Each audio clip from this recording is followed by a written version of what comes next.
বানত ক্ষতি হোৱা শিক্ষাৰ্থীলৈ সকাহ কিতাপ ক্ৰয়ৰ বাবে আৰ্থিক সাহায্য প্ৰদান কৰিব চৰকাৰে ফেচবুক লাইভ যোগে মঙলবাৰে ঘোষণা কৰিলে মুখ্যমন্ত্ৰী ডক্টৰ হিমন্ত বিশ্ব শৰ্মাই উচ্চতৰ মাধ্যমিকৰ শিক্ষাৰ্থীয়ে পাব 1000কৈ টকা স্নাতকৰ শিক্ষাৰ্থীয়ে পাব 3000 টকা আৰু স্নাতকোত্তৰত অধ্যয়ন কৰি থকা শিক্ষাৰ্থীয়ে পাব 5000কৈ টকা লৰা ছোৱালী কিতাপ কাগজ ইউনিফৰ্ম আৰু বুক গ্ৰান্ট আমি দিয়াৰ চেষ্টা কৰিম সাৰ্টিফিকেট আদিও ডুপ্লিকেট কপিও বিনা মাচুলে পোৱাৰ আমি ব্যৱস্থা কৰি দিছো মুখ্যমন্ত্ৰীৰ ঘোষণাৰ পাছতে তৎপৰতাৰে কাম আৰম্ভ কৰিছে শিৱসাগৰৰ অভিভাৱক মন্ত্ৰী বিমল বৰাই সিভিয়াৰলি গাঁৱত তেনেকুৱা কিছুমান মানুহ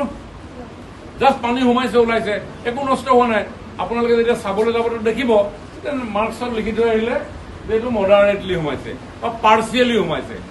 সিভিয়াৰলি গাঁৱত এনেকে খুব কম সময়ৰ ভিতৰত আমাৰ হাতত আজি 29-30 এই দুটা দিন আছে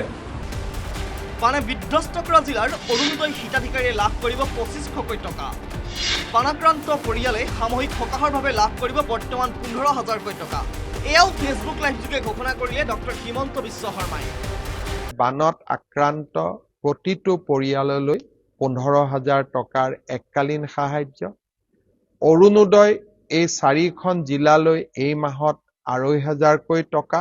চৰকাৰী কৰ্মচাৰী এজনৰো যদি ঘৰ বানে আক্ৰান্ত কৰিছে তেওঁ এই পুঁজি পাব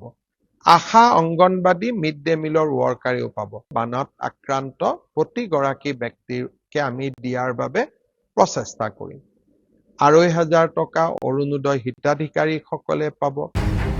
মুখ্যমন্ত্ৰীৰ ঘোষণাৰ পাছত বান বিধ্বস্ত অঞ্চলত আৰম্ভ জৰীপ আগষ্টৰ প্ৰথম সপ্তাহৰ ভিতৰত 1 লাখ পৰিয়ালে লাভ কৰিব 15000কৈ টকা শিৱসাগৰত সংবাদমেল সম্বোধন কৰি জনালে মন্ত্ৰী বিমল বৰাই এই মুহূৰ্তত আমি চৰকাৰৰ তৰফৰ পৰা ৰাইজলৈ আগবঢ়োৱা সাহায্য আৰু ক্ষীপ্ৰ গতিৰে আগুৱাই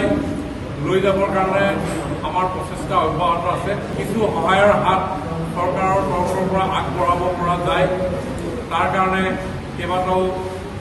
বক্তব্য মুখ্যমন্ত্ৰী ডাঙৰীয়াই ৰাখিছিলে ইতিমধ্যে আমি হাতে কামে আগবাঢ়িছোঁ বানত মৃত্যু হোৱা লোকৰ পৰিয়ালে লাভ কৰিব সৰ্বমুঠ 9 লাখ টকা বানত মৃত্যু হোৱা লোকৰ পৰিয়ালক মুখ্যমন্ত্ৰীৰ সাহায্য পুঁজিৰ পৰা 5 লাখ টকা দিয়াৰ কথা ঘোষণা কৰিলে ডক্টৰ হিমন্ত বিশ্ব শৰ্মাই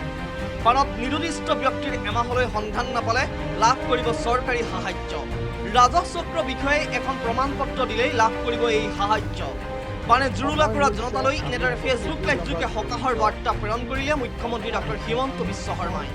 মুখ্যমন্ত্ৰীৰ সকলো ঘোষণা ক্ষীপ্ৰগতিত কাৰ্যকৰী কৰিবলৈ মন্ত্ৰী বিমল বৰাৰ নেতৃত্বত ব্যস্ত হৈ পৰিছে জিলাকেইখনৰ প্ৰশাসন শিৱসাগৰৰ পৰা Pradip Gogoi report news 18 Asom north east